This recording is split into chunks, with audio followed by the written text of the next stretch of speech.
Listen, I had so much fun with hooking up and having sex with all these women.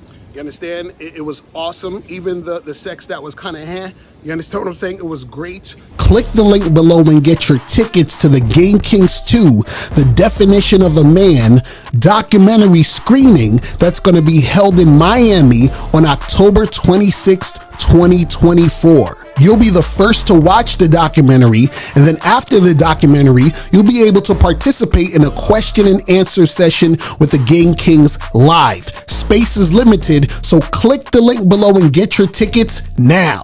Yo, what's poppin'? What's going on? It's your boy, Mr. Locario, the bad boy of the dating game. What's good? So in this video, I'm going to be talking about how sleeping with hundreds of women made me a better man. Right now, before I start this video, I want to first say that this is not one of these videos where I say, man, you know, I was sleeping with all these women and now I realized it was wrong and, you know, you guys shouldn't do that because it's not going to be a good... No. Listen, I had so much fun with hooking up and having sex with all these women. You understand? It was awesome. Even the sex that was kind of you understand what I'm saying? It was great. I would recommend 5 out of 5 stars. You understand what I'm saying? Because I hate this narrative where people have this thing where, you know, sex is a bad thing. It's awesome. Now, you probably say, Locario, what are you talking about how having sex with hundreds of women made you a better man? So what happened is this, right? Is that when I was growing up, right, and I was hooking up with all these girls, I was in my early 20s or whatever, I thought that I needed to do that in order to feed my ego.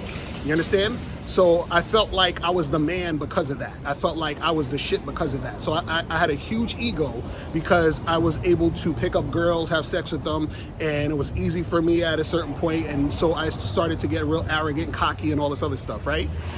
Then what happened was, as I kept doing this, I was like, you know, I still enjoy the sex, but what happened is that I realized that the sex within itself wasn't anything that was making a difference as far as me being happier, me feeling like, you know, a more fulfilled person in a sense. You know, it wasn't a thing that made it seem like the more I get it, the more, you know, fulfilled I'm gonna be or whatever it is like that. So what happened was I was having sex, enjoying the sex, but what I thought I was gonna get from it, which was for whatever reason, like, I don't know, like some accolades or, you know, feel like I have more status or, you know, feel special or whatever, that started to dissipate. You understand? And so I was just having sex because I enjoyed having sex, right? And so the way that it made me, you know, become a better man is that it taught me that you can't find happiness through trying to do these things. You understand what I'm saying? So what I mean by that is this, is like, for example, you ever hear celebrities and rich people say, you know, money doesn't bring you happiness? You probably say, well, it's easy for them to say because they're rich, so what the fuck, right? But that's why they can say it, because they have so much money and they realize that the money wasn't the thing, right? So for me, it was the sex. I realized the sex wasn't the thing. You understand what I'm saying?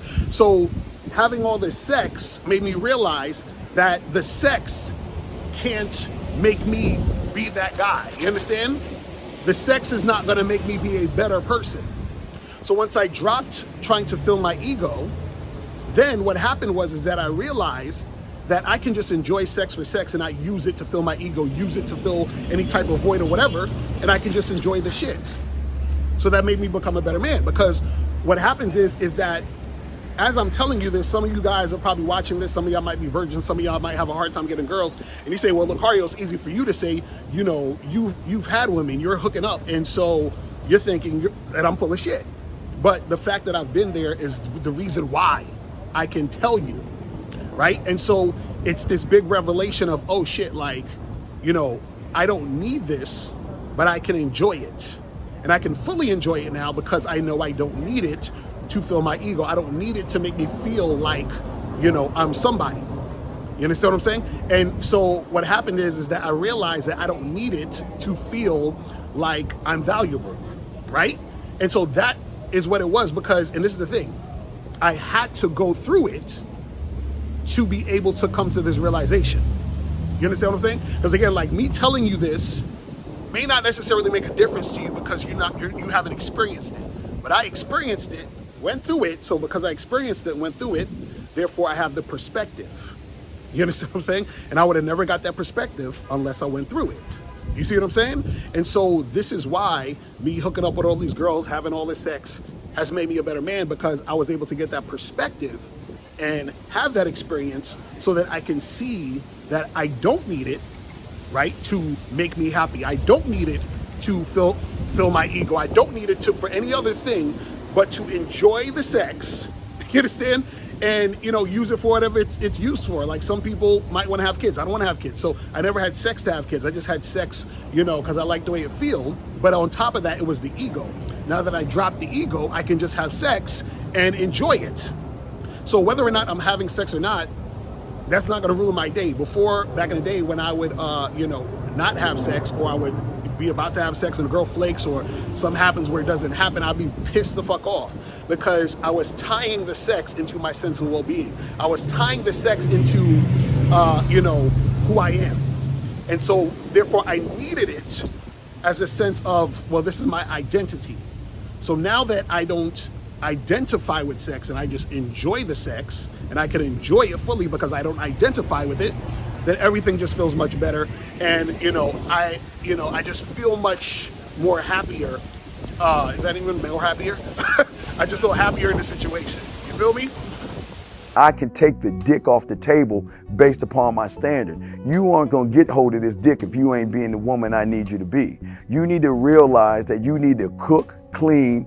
You gotta understand that you're not the only woman. And if you can accept that, that's fine. That's just the beginning, because you gotta work hard for me, because I work hard for me. So that means if you get with me, it's not gonna be easy street, because I need to be satisfied, because it ain't no happy wife, happy life bullshit. It's happy Steve, happy Steve. Being strong with self, understanding who you are, is the biggest defense to bitch ass weak men. And there's no excuses for the men not to be strong. But see, there's so many forces, and then so many men are embracing weakness. I can't stand weak men. Like, I don't like to talk to them. It's hard for me to talk to these losers. I've always been a winner at the winner's table.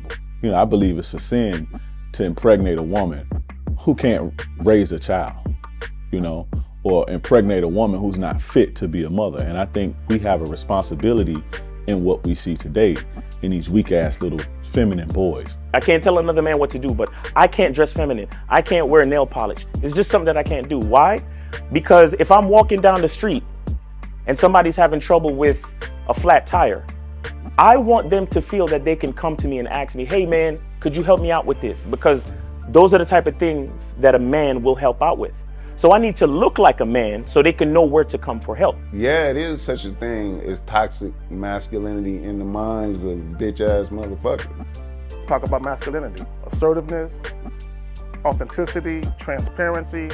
How can a guy who's straight up and honest with what he does be toxic? If the media can train you to think something bad about it, you hear the word and you want to instantly have a certain reaction. You stop thinking, you start feeling. And when people learn to think and feel and not think through their feelings, that's when they can evaluate a person holistically.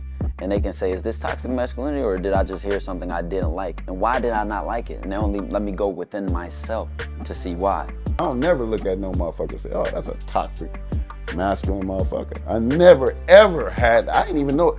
That was an invented concept from a weak motherfucker that was like, I'm just tired of this motherfucker trying to tell me what to do and bully you over me with this bullshit. What's going to make you successful is just understanding who you are and getting your mind right and being happy with who you are. That is the thing that's going to really make you successful. Because after you get all the toys, after you get all these things going on, you've had sex with all the women you want to have sex with, you traveled all the places, you're still going to be you, and you're going to always come back to you.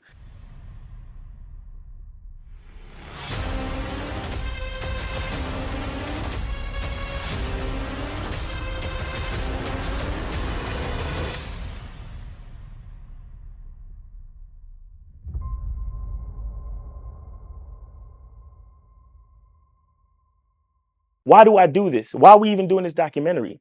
I want guys to be in the best position possible. There's no way that I'm raising my voice or calling you a bitch ass nigga because I'm trying to hurt your feelings.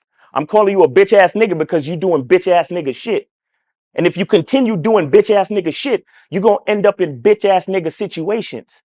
You get what I'm saying? So when I call you a bitch ass nigga, trust me, it's because I love you.